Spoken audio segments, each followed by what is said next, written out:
Olá pessoal, hoje nós vamos dar continuidade ao nosso conteúdo. Nós estamos no nosso capítulo de número 3, estudando justamente as primeiras civilizações da humanidade. Estudamos lá no primeiro capítulo os fundamentos da história, o que é história, as fontes.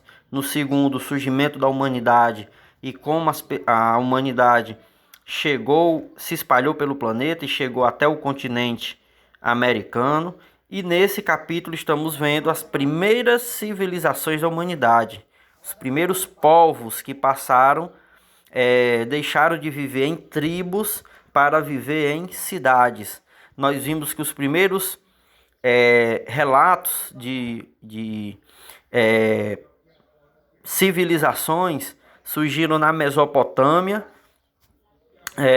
sumérios, depois vieram acádios, amoritas, assírios, caldeus. Perto da Mesopotâmia, na mesma região onde nós chamamos de Oriente Médio, estamos vendo os fenícios, povo responsável pelo desenvolvimento da navegação em alto mar, do comércio marítimo. Eram povos extremamente comerciantes.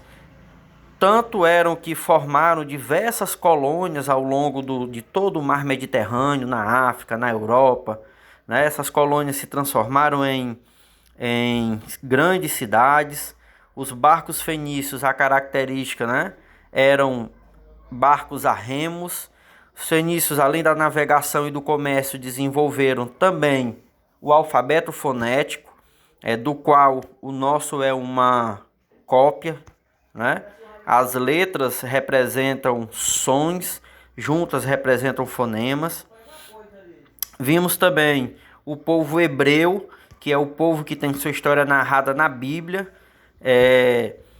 Vimos que o povo hebreu começa como uma simples família, que era a família de Abraão, onde ele recebe a missão de fundar uma nova tribo. Então ele sai da Mesopotâmia, das cidades sumérias, que nessa época era dominada pelos caldeus, e vai viver aonde, segundo ele, Deus prometeu-lhe a terra, que era a terra de Canaã, da terra prometida. Após a família de Abraão crescer, se transformar em uma tribo, e depois essa tribo crescer muito em número de habitantes, de membros, com as secas da região, tiveram que ir morar no Egito. Lá foram transformados em trabalhadores forçados, quase que escravos. Então essa parte a gente já conhece na história da Bíblia como o Êxodo, quando Moisés foi libertar esse povo do Egito para ir de volta para a Terra Prometida. Tem aquele episódio que muitos já viram em filme ou em novela, da abertura do Mar Vermelho, né? Essa história ela vem contada nos primeiros 5 livros da Bíblia, que é chamado de Pentateuco. Inclusive eles formam a chamada Torá, que é basicamente o Velho Testamento da Bíblia cristã, que é um livro sagrado para os judeus. Vimos os períodos da história do povo hebreu, o período que ia lá inicialmente eles eram governados pelos patriarcas, né, que eram os homens mais velhos, os varões chamados da família de Abraão. Depois, quando eles estavam em guerra contra outros povos, passaram a ser governados por líderes militares, que eram chamados de juízes. E depois, todas as tribos se uniram no comando de um único governante, que era o rei. O primeiro rei foi Saul, depois Davi, depois Salomão, até que chegou o momento que os hebreus foram conquistados por outros povos, como os assírios, depois os romanos, né? E desde então os hebreus não tiveram mais independência. Vimos um pouco como era a cidade de Jerusalém, que era a capital para os hebreus. Viviam basicamente da agricultura, do pastoreio e do comércio. E hoje nós vamos estudar o Império Persa, os persas, e vamos ver também um pouco da cultura chinesa, que é uma cultura também milenar, uma cultura muito antiga, né? Os povos, as civilizações chinesas, A China ela é formada por muitos povos. Alguns desses povos passaram a viver em cidades há cerca de 3.000 anos, 4.000 anos, 5.000 anos, né? Então, é muito próximo às civilizações em questão de tempo. As civilizações, por exemplo, da Mesopotâmia, que são as primeiras. Então, a nossa aula de hoje ela vai focar na página 80 e na página 81, certo? Na página 80 e na página 81, a gente vem falando apenas dos persas. E lá no nosso roteiro a gente vem falando um pouco sobre a China, os povos que formaram a civilização chinesa. Então, as questões da nossa atividade que são relacionadas aos persas estão todas na página 80 e 81. E aquelas que são relacionadas à China antiga estão... o conteúdo dela está no nosso roteiro, ok?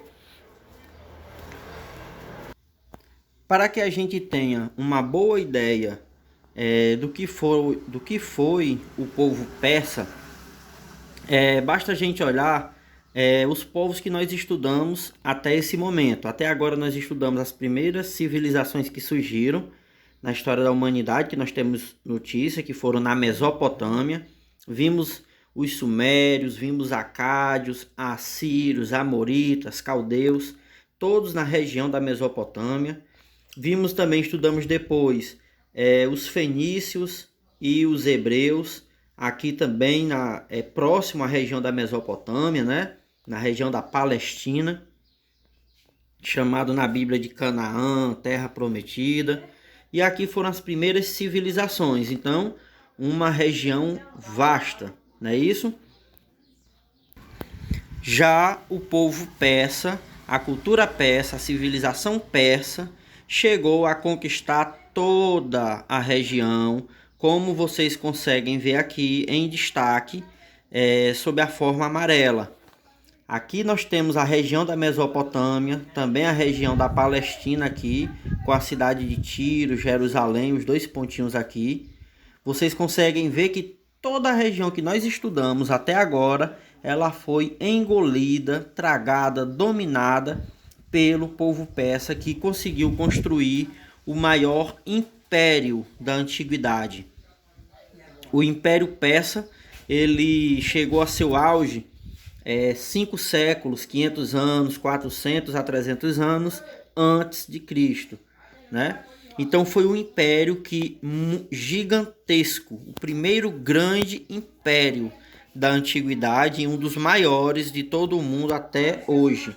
Vocês conseguem ver que eles conquistaram não só a região da Mesopotâmia, uma parte da Europa também, que hoje é um país chamado Turquia, chegou a conquistar todo o Oriente Médio, inclusive uma parte da Índia, né? Toda essa parte que nós temos aqui, as suas satrápias, digamos assim, províncias, Bactriana, Aracócia, eram regiões que pertenciam à Índia.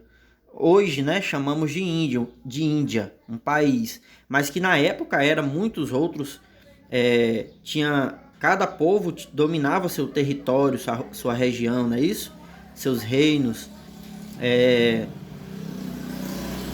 Pártia e Cânia, toda essa região era aquilo que hoje chamamos de Afeganistão, Paquistão, esses países montanhosos, todos eles foram dominados pelo povo persa. E o povo persa é da região aqui perto da Mesopotâmia, não tão perto, mas é da região chamada de Média, né? Os médios, certo? Passando aqui, a gente consegue ter um pouco mais de clareza. Deixa eu ver. Aqui a gente consegue ter uma visão mais clara do que foi o Império Persa. Aqui também destacado em vermelho, né? Chamado aqui de Império Aquimênida, porque Aquimênida era a dinastia que levou o Império Persa à sua extensão máxima. Então eles chegaram inclusive em determinado momento a conquistar o próprio Egito, ou uma parte do Egito, a parte do Baixo Egito, como vocês podem ver aqui, né? Então, foi o primeiro grande império da história da humanidade e um dos maiores até hoje. Qual é a diferença de um reino para um império? Um reino, como a gente pôde ver na Babilônia, na Mesopotâmia, um reino é um território dominado por um rei, um território, um povo. Já um império, como vocês podem ver agora, são vários territórios, vários povos dominados por um único soberano. Então o império ele é algo mais extenso.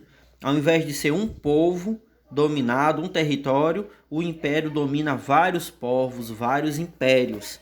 A capital do povo do Império Persa era Persépolis, né?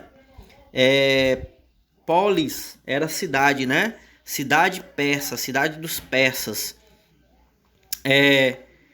Nós vamos ver, por exemplo, que os persas inovaram muito na questão da política. Como, por exemplo, há 2.500 anos atrás, administrar um império de milhões de quilômetros quadrados, que ia desde a Europa até a Índia, né? Ia do Egito até o Afeganistão. Como seria possível? Isso tudo só foi possível porque os persas criaram várias formas inovadoras de administração. Uma delas foi dividir o território em províncias. Essas províncias eram chamadas de satrápias. Por exemplo, a província do Egito era a satrápia do Egito. Eles colocavam um governante lá ou deixavam o próprio governante. Isso é muito importante.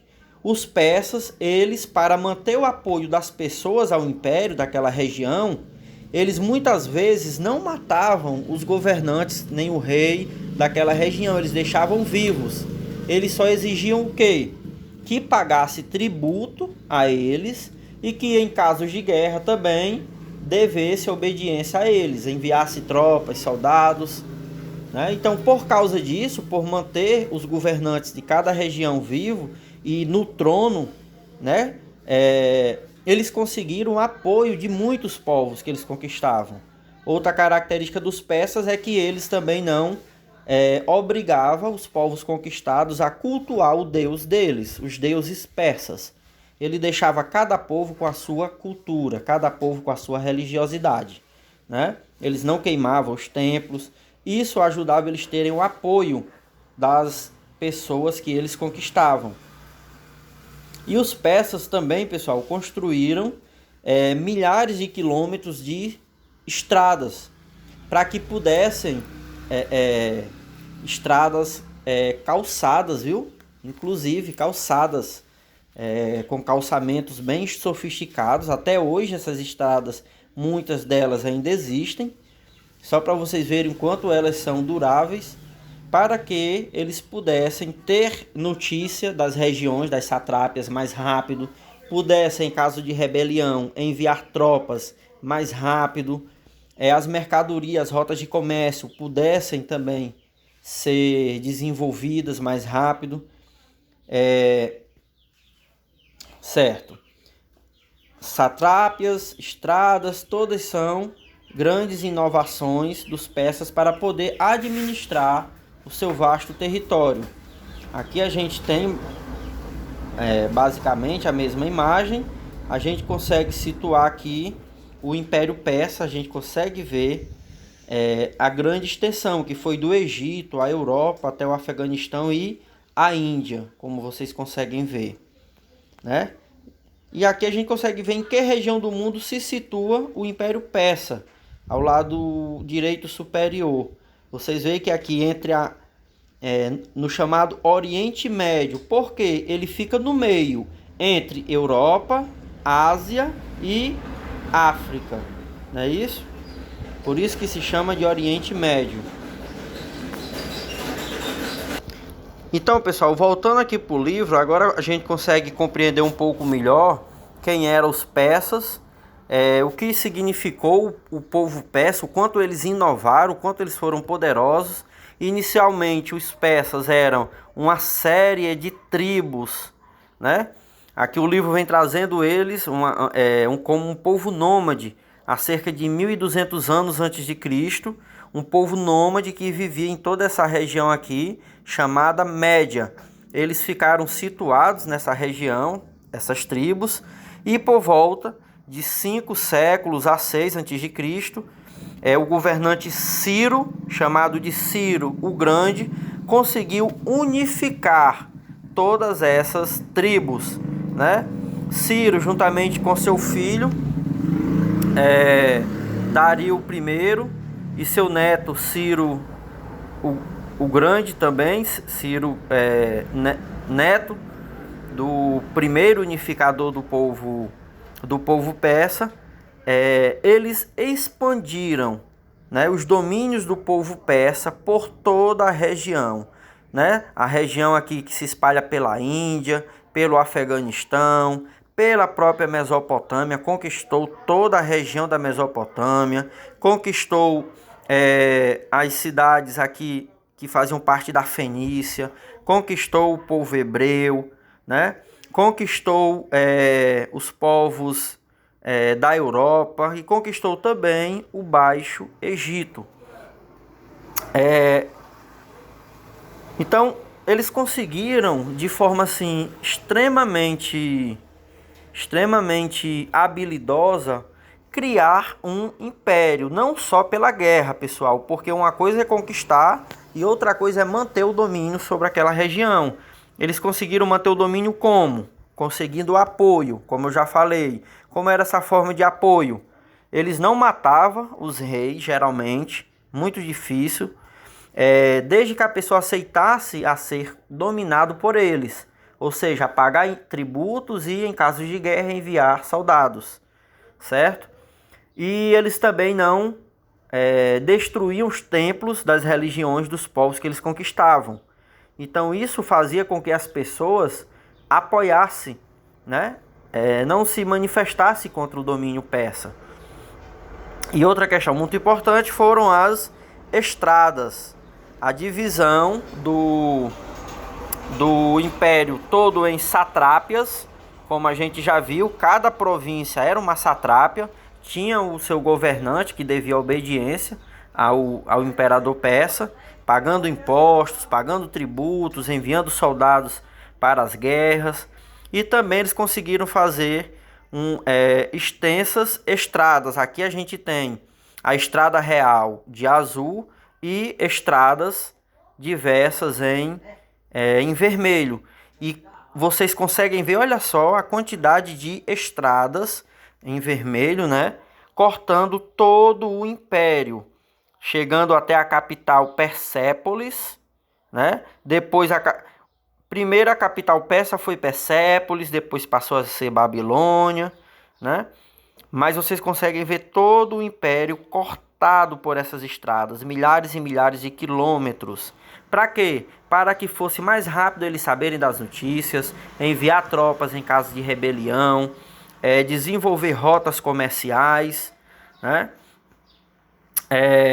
A mais famosa delas era a Estrada Real, aqui marcada de azul, onde atravessava do Oriente para o Ocidente todo o Império e era uma extensa rota de comércio. Era a partir dessa rota de comércio que vários produtos entravam para a Europa, por exemplo, né?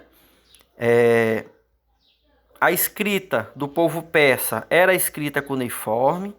Depois eles inseriram caracteres da escrita árabe, mas era principalmente a escrita cuneiforme, e a língua deles era o parsi. O correio persa foi outra grande invenção. O que era esse correio? A construção de estradas, como eu já falei.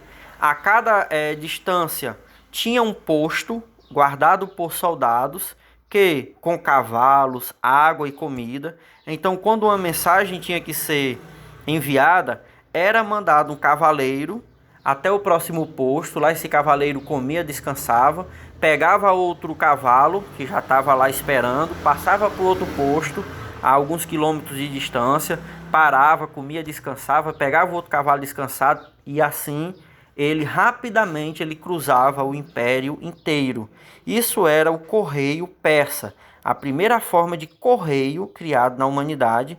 Tudo isso para que eles pudessem comandar de forma mais instantânea, rápida, o império. E algo muito importante é a religião persa, que era o zoroatrismo, né? O zoroatrismo era uma religião... Cadê? Deixa eu juntar aqui. O zoroatrismo, uma das características muito importantes, era uma religião quase que monoteísta, ou seja, ela não tinha muitos deuses, tudo girava em torno de um único Deus. Ela tinha alguns princípios básicos, como, primeiramente, ela não tinha muitos deuses, apenas um Deus com outras divindades que ajudavam eles. Essas divindades nós conhecemos como anjos, né? O próprio catolicismo, o cristianismo, ele herdou isso do zoroatrismo.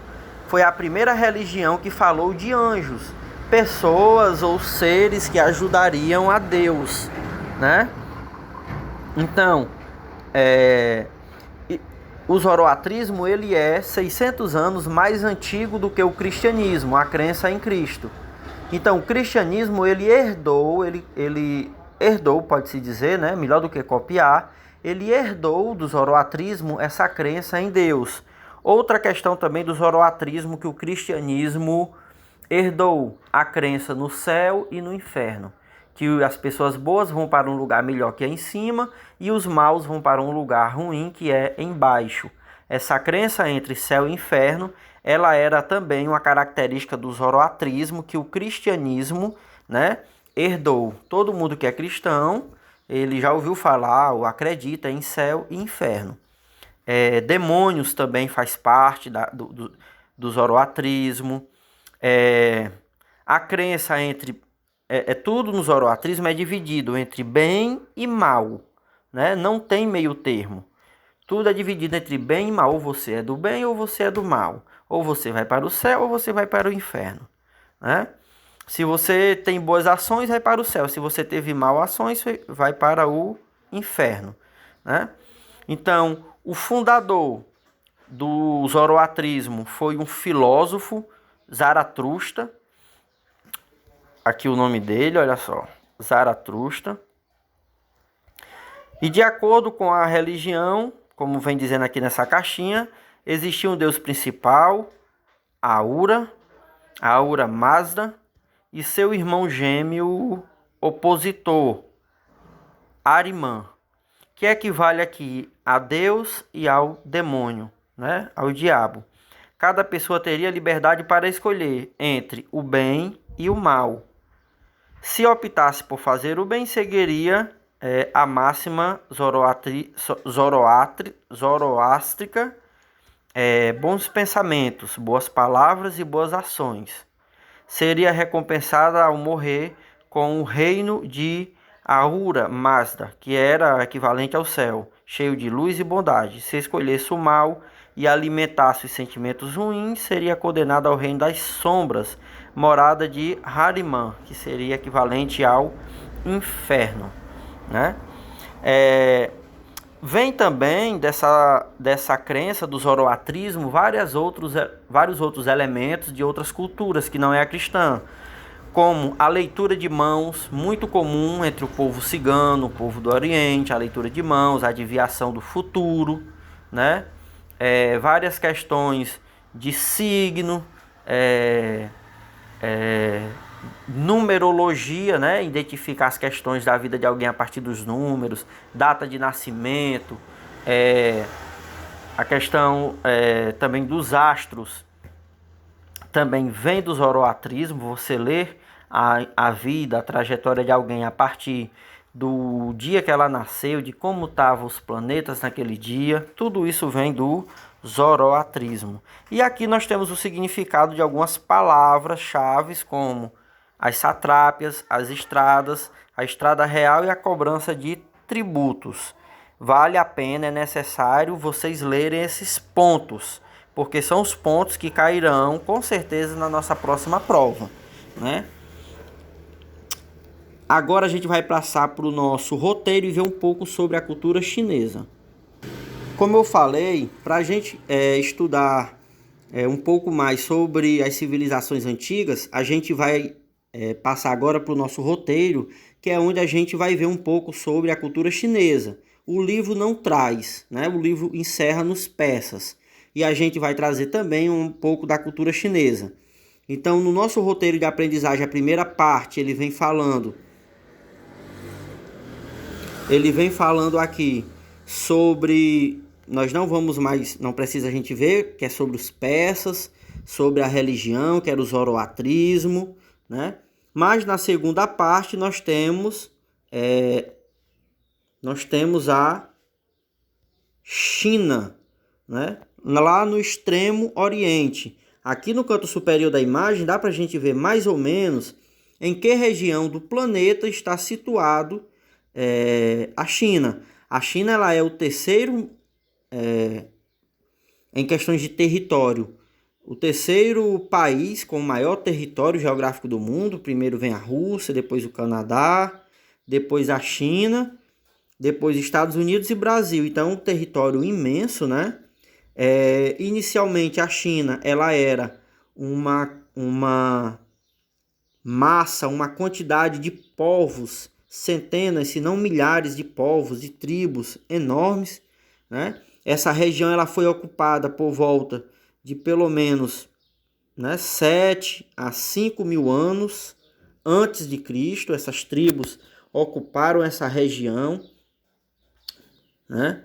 E por volta de pelo menos 3 mil anos antes de Cristo a 2 mil anos, você já tem a notícia, porque escavações arqueológicas conseguiram achar muralhas, muros. Então, os muros é um sinal de que já havia cidades, né, para serem cercadas. Ninguém iria cercar uma única casa, né?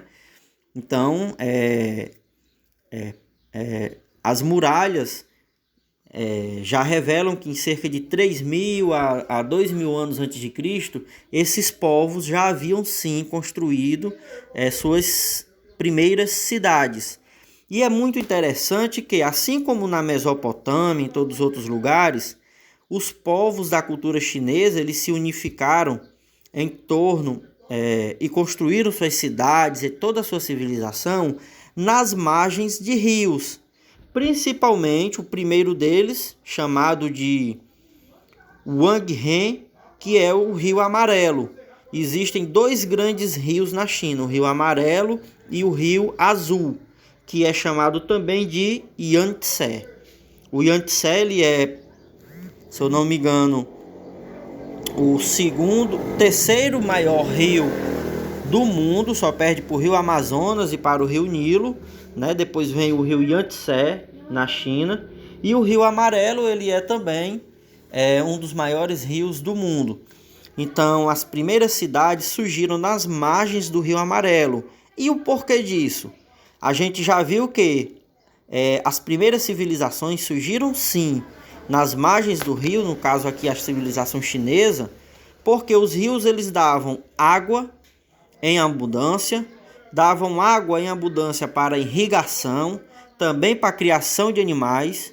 Então tudo isso fez com que eles desenvolvessem uma agricultura e uma criação de animais muito extensa, né? Muito larga, capaz de alimentar muitas pessoas, milhares de pessoas. E como a produção agrícola era muito extensa, uma parte das pessoas não precisava nem trabalhar, poderia fazer outras coisas e trocar pela comida, como artesanato, comércio, né? Surgiram então as cidades em torno dos líderes, aqueles que iriam governar, funcionários, exércitos, sacerdotes. Tudo isso a gente já viu lá na Mesopotâmia e é igual na China. Então, o surgimento da civilização chinesa deve tudo isso ao Rio Amarelo, né? Como é chamado o Rio Wanghe. Outra característica da civilização chinesa, por exemplo, é deixa eu ver algo que eu acho importante. Pronto. Aqui, ó. Entre os anos 3000 e 1800 a.C., duas culturas se sobressaíram na China, formando dois reinos, que eram os Longshan e os Yangshao, né? Depois esses reinos vão se dividir em outros, vão se juntar, mas serão esses, né, os reinos a qual todas aquelas tribos irão ser unificadas. E aí, buscando se proteger de ataque de outros povos,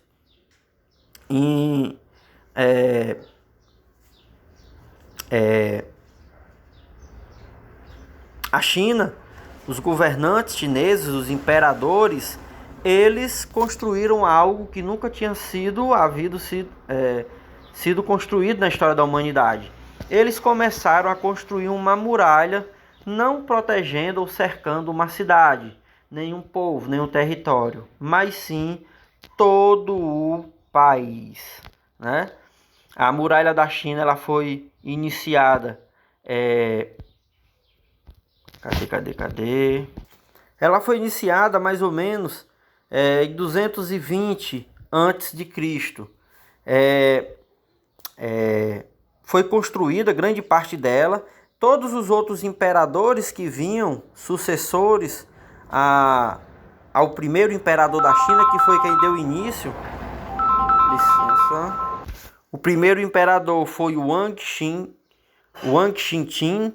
Ele deu início à muralha da China e todos os outros que vieram posterior a ele iam continuando uma parte ou outra da muralha. Alguns elevavam a muralha, outros enlargueciam a muralha, mas ela começou em 220 a.C., terminou com os demais imperadores que vinham depois de Wang Xintin. Então, até hoje, a muralha da China, ela já tem mais de 2.200 anos, ela é a maior construção em termos de, digamos, de extensão, a maior construção humana. E é a única construção humana que é possível de ser visto da Lua, é a muralha da China. Deixa eu ver aqui algo. Gosto muito dessa imagem, que ela consegue mostrar para a gente o quanto a muralha da China ela é imponente, né? Ela tem várias ramificações, ela tem vários... como é que eu vou dizer? Ela tem vários galhos. Somando todos esses galhos, a muralha da China ela tem mais de 21 mil quilômetros quadrados, né? É uma muralha que em determinados momentos ela tem 5 metros de altura, em outros momentos ela tem 8 metros de altura, 10. Vocês conseguem ver que em espaços de a cada 50 metros tem uma torre. Essas torres eram guardadas por soldados, questões de alimento, armas, né? A muralha ela passa por todo o território chinês, cercando a China. Montanhas, rios, até mesmo ela começa no mar e termina no mar, né? Até mesmo uma parte do território marítimo é cercado pela muralha, né? Aqui vocês conseguem ver a região como é difícil devido a ser montanhosa, mas você consegue ver o traçado, estão vendo só, né? O traçado da muralha, o quanto ele vai cortando toda a região, não importa, né, o quanto difícil ela seja, ela foi cortada pela muralha. E como eu já disse, é a única construção do ser humano capaz de ser vista da Lua, segundo os astronautas que lá foram. E também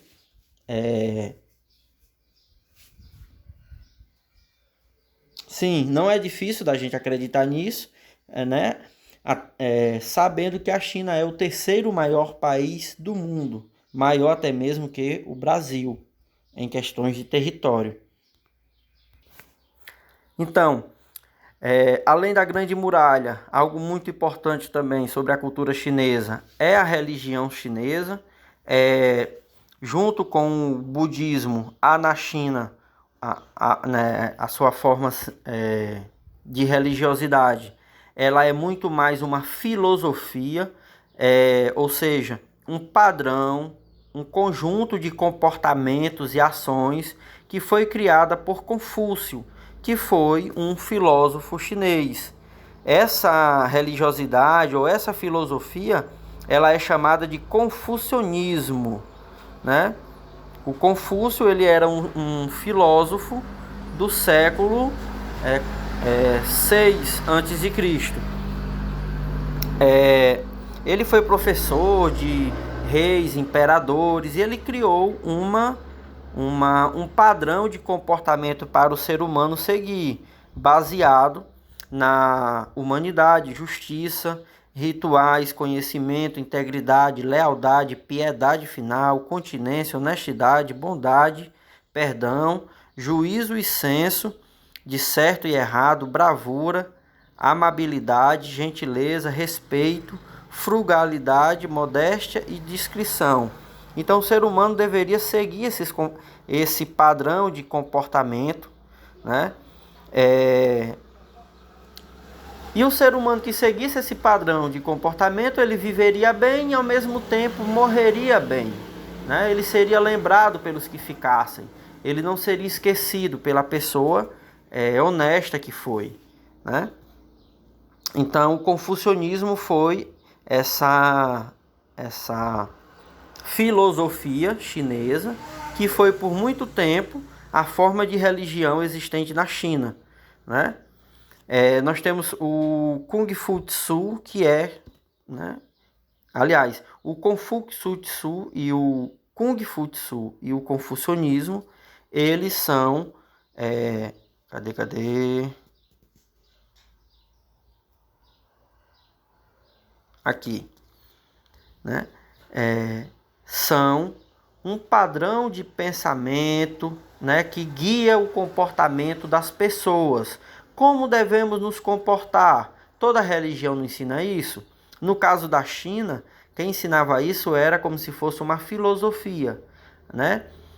Os ensinamentos, eles eram escritos nos ideogramas chineses, né? As pessoas deveriam obedecer e guiar a vida a partir desses ensinamentos de Confúcio, né?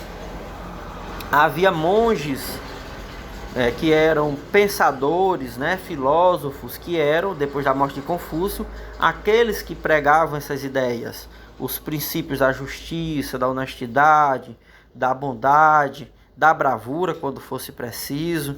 A escrita chinesa, ela é muito complicada porque ela é ideogramas, né? Ela é baseada em sinais, cada sinal representando uma ideia ou um objeto, né? Aqui vocês conseguem ver com maior clareza, né, os ideogramas chineses. Aqui tem a comparação com o nosso alfabeto. Então, o A, olha só a dificuldade do A. O B também é uma dificuldade muito grande, né? O alfabeto chinês, ele é bem diferente do nosso. Cada letra é montada por diversos símbolos, certo?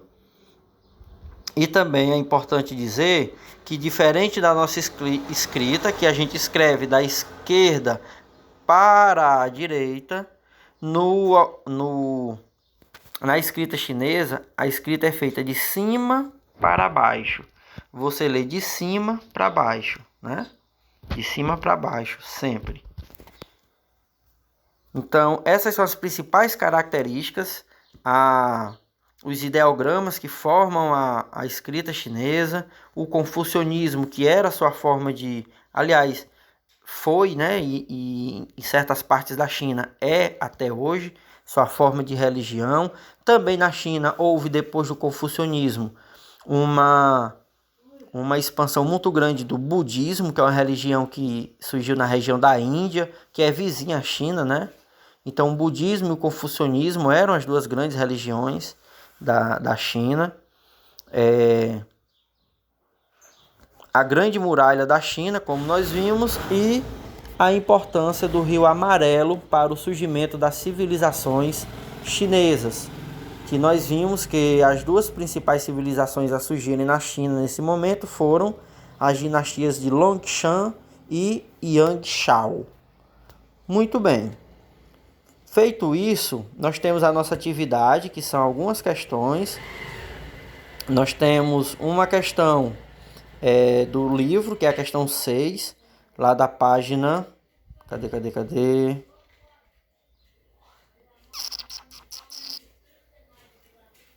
Aliás, nós temos 1, 2, 3, 4, 5, 6 questões do nosso roteiro, né? As questões que devemos fazer são essas, que estão aqui no nosso roteiro. Nenhuma questão do livro não, tá bom? Muito bem. Só reforçando, a nossa atividade são as 6 questões que aqui estão. Copiar e resolver, tá certo? A gente vai para o grupo agora fazer a nossa atividade.